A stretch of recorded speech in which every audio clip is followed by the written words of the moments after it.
So Yeah. I have to stop you because I want to ask you a question because you keep using the term chocolate.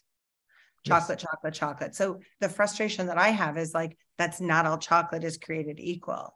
So what's that uphill battle? Like you're saying chocolate's a great vehicle and somebody's going to be listening saying like, I love chocolate. So Sage just justified that I could be eating chocolate.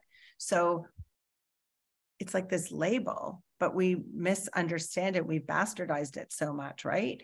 Sure. So yours, how as you kept yours as a superfood.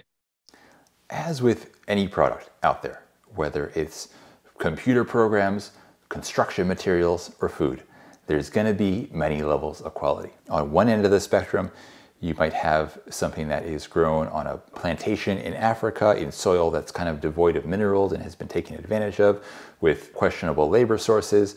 We go on the other side. Our cacao comes from the jungles of Ecuador. It's from wild grown cacao trees. So this is not even coming from a farm or a plantation. These are wild grown trees, generally between like 20 and even sometimes up to like 80 years old, growing in really mineral rich volcanic soil.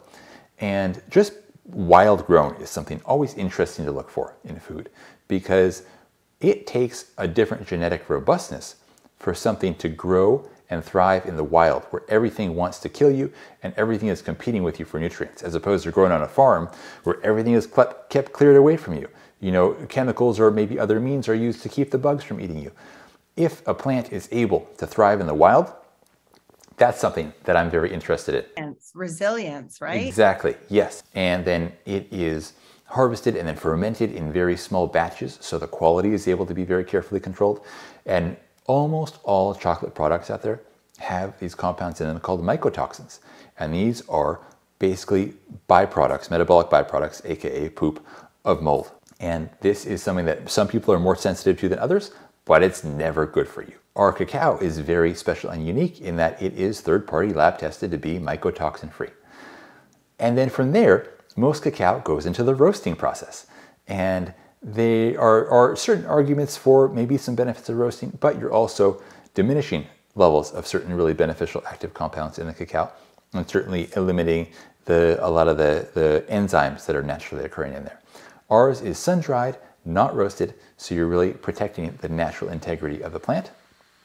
And then from there, we make it into a chocolate that is, of course, not going to have any dairy or anything like that in there, but that also is sugar-free.